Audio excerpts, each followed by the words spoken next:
morning. We are Group 40 and we are presenting on motivating educational staff using HERZBERG'S two-factor theory and equity theory. Our objectives: 1. To highlight the importance of staff motivation in educational institutions. 2. To explain HERZBERG'S two-factor theory. 3. To demonstrate practical strategies for applying HERZBERG'S theory in schools. 4. To explain equity theory and its relevance to staff motivation. 5. To present practical applications of equity theory in educational institutions. And 6. To advocate for a combined approach to motivation. Introduction. Motivation in educational institutions, a key driver of success. Motivation plays a vital role in determining staff performance, job satisfaction, and long-term commitment. In educational settings, where staff are deeply invested both emotionally and intellectually, maintaining high motivation levels is essential. Benefits of motivating staff. 1. Increased productivity. Staff become more focused, energetic, and committed. 2. Improved job satisfaction. Reduces burnout and builds a positive work environment. And lastly, higher retention rate. Schools retain experienced staff, reducing turnover-related issues. This presentation explores two key motivational theories that offer deep insights into workplace behavior. These are the HERZBERG'S two-factor theory and equity theory. Hi, I'm Lois and I'm going to be taking over from my colleague, and I'm going to be looking at the HERZBERG'S two-factor theory. We'll be talking about who developed it, the year it was developed, and some key ideas. So the HERZBERG'S two-factor theory was developed by Frederick HERZBERG in 1959, and it states that job satisfaction is influenced by motivation factor and hygiene factor. Some of the key ideas are increasing the job satisfaction doesn't necessarily mean one has provided for the motivation factor, that's the cause for job satisfaction. And same applies to while removing the job satisfaction, doesn't mean the person has provided for the motivation factor. For example, a well-paid job without recognition of effort only removes the dissatisfaction but doesn't provide for the motivation factor. That's the cause for job satisfaction.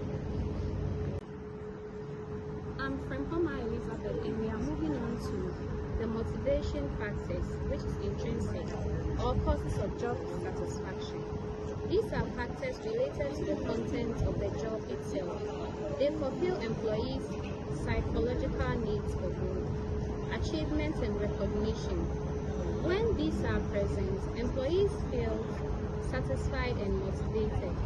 They do not cause dissatisfaction when absent, but their presence increases job satisfaction. Examples are achievement, which is the successful completing meaningful tasks. 2. Recognition, praise for effort, encourage commitment. The work itself, finding the job meaningful, increase interest. Also, responsibilities, autonomy builds trust and pride. And last, advancement, opportunities for promoting motivated Action. I am Daniel and I will be presenting on applying motivator factors in school strategies. So to start with, give teachers clear goals and recognize when they help students succeed. This means setting specific targets for teachers and acknowledge their contribution when students achieve success. This will help clarify expectation and then boost morale. Secondly, allow teachers to design creative lesson and projects. Encourage teachers to come up with their own lesson plans and projects, allowing them to use their unique approaches and teaching style. Again, praise teachers publicly for good work. Teachers should be celebrated in front of others, like during staff meetings or school events. This will reinforce hard work and motivate others to excel as well. Again, give award for excellent teaching or innovation. Outstanding teachers should be recognized with awards. This will foster a culture of appreciation and encourage them to strive for excellence. Furthermore, make teaching meaningful by giving teachers autonomy over lesson delivery. Teachers should be empowered to choose how they deliver their lessons. This will give them flexibility to choose what works best for them. To conclude, involve teachers in curriculum design or school improvement plans. Teachers should be engaged in shaping curriculum and school plans. This will allow them to feel included. Thank you so much. I would like to hand over to my friend. Action. I am Princess SL and I'll be taking over from my colleague. So moving on, we are going to focus on an important aspect of job satisfaction in the workplace, which is the hygiene factors. Hygiene factors are elements outside of the job content that relate to work environment or condition. So let's dive into these factors and see how it impacts our work environment. One, we have the school policies. Clear and fair policies reduce frustration. Example, promotion policies. So having transparent promotion policies ensures that everyone knows what to expect and feels that opportunities are based on merit. We also have supervision. Fair and competent leaders can boost morale, while poor supervision can lead to dissatisfaction. For example, constructive feedback helps employees to understand their strengths and also know their areas of improvement. Interpersonal relations. Positive work relationships can reduce stress, and also negative relationships can lead to toxic work environments. Thus, team building activities like team lunch or dinner, game nights, as well as solving complex problems can encourage collaboration and understanding. We have the salary. This is one of the most direct ways workers feel valued in an organization. So there must be a fair pay to prevent dissatisfaction. We also have the working conditions. Safe and clean environments matter, and poor conditions can lead to health issues and dissatisfaction. Due to that, the work environment and facilities must be well maintained and clean. Will show care for employees' health and environment at the workplace. And note that these factors do not motivate, but either ways, if these factors are missing, it would cause dissatisfaction. Thus, these basics must be met to prevent dissatisfaction and promote positive and productive workplace. Moving on to how hygiene factors can be applied in our schools. First of all, we have to appoint competent leaders. There has to be fair pay.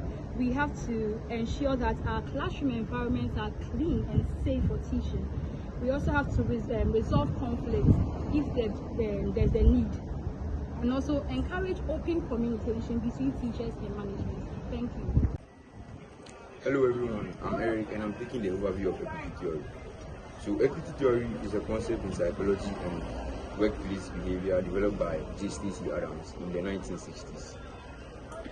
So it focuses on how individuals perceive fairness in the distribution of resources, reward and responsibilities within relationships, especially in the workplace such as schools. So we have input versus outcomes. So inputs, what staff contribute. Staff contribute their time, their efforts, qualifications, loyalty, flexibility, and the outcome, what staff receives. They receive their salary, recognition, promotion, security, and praise. Teachers compare their input-output ratio to colleagues, their past experience, and other institutions. Thank you. Alright, so I'm Yusuf. Let's zoom in on an important aspect of equity theory. What happens when people perceive inequity? That is, if staff feel under-rewarded, meaning they believe in their contributions, which is effort, their time, their skills, aren't being matched by their outcomes they receive in that institution. which is such as their salary, recognition, or opportunities.